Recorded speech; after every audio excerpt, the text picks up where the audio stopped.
Praise the Lord everyone. मेरे प्रियो, आज हम बात करेंगे मृत्यु और जीवन के बारे में। मेरे प्रियो, क्या आप जानते हैं कि आपके ही जीभ में मृत्यु और जीवन है।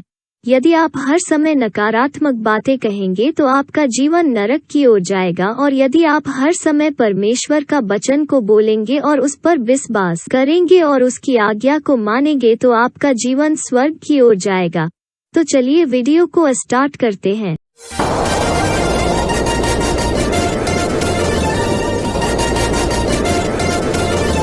यदि आप आज की तारीख में किसी भी विश्वासी से यह पूछेंगे कि यीशु मसीह इस संसार में क्यों आया, तो 95% लोग कहेंगे यीशु हमारे अपराधों को उठाने के लिए आया था और फिर वो जिंदा हुआ, जो लिखा है पहला कुरिन्थियों 15:3 में। और यह सत्य है कि वो हमारे पापों के लिए मारा गया और गाड़ा गया और मुर्दों में से जी उठा। पर यदि हम वचन को थोड़ा ध्यान से पढ़े तो पौलुस यह भी कहता है दूसरा कुरिन्थियों 5:15 में, और वो इस निमित्त सब के लिए मरा कि जो जीवित हैं वे आगे को अपने लिए न जिए परंतु उसके लिए जो उनके लिए मरा और फिर जी उठा। मतलब यह कि यीशु मसीह इसलिए मरा ताकि हम उसके लिए जीवन जिए। आज बहुत सारे लोग यह विश्वास करते हैं कि यीशु उनके लिए मरा, पर बहुत कम ऐसे लोग हैं जो उसके लिए जीना चाहते हैं। इसलिए आज भारत की बहुत सारी जगहों पर परमेश्वर के नाम की निंदा होती है, क्योंकि लोगों के पास सिर्फ बाइबल का ज्ञान है पर मसीह का चरित्र नहीं। यीशु के लिए जीना क्या होता है, मैं आपको एक वचन के द्वारा समझाना चाहता हूँ। यीशु ने बाइबल में कहा मत्ती 5:37 में कि परंतु तुम्हारी बात हाँ की हाँ या नहीं की नहीं हो, क्योंकि जो कुछ इससे अधिक होता है वो बुराई से होता है। यीशु ने इस वचन में हमें समझाया है कि हमें कम बोलना चाहिए, हमें सोच समझकर बोलना चाहिए। जहाँ भी हमें लगता है कि हम अधिक बोल रहे हैं, हमें वहाँ चुप रहना चाहिए।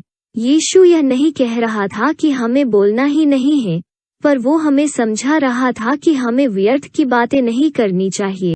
मैं ऐसे विश्वासियों को भी जानता हूँ जो प्रतिदिन 15 मिनट प्रार्थना नहीं करते हैं, पर हर दिन 1 घंटा निकालकर दूसरों के साथ बातें करते हैं, और उनकी जुबान से दूसरों की बहुत निंदा भी होती है। वचन कहता है नीति वचन 10:19 में, जहाँ बहुत बातें होती हैं वहाँ अपराध भी होता है, परंतु जो अपने मुंह को बंद रखता है वो बुद्धि से काम करता है।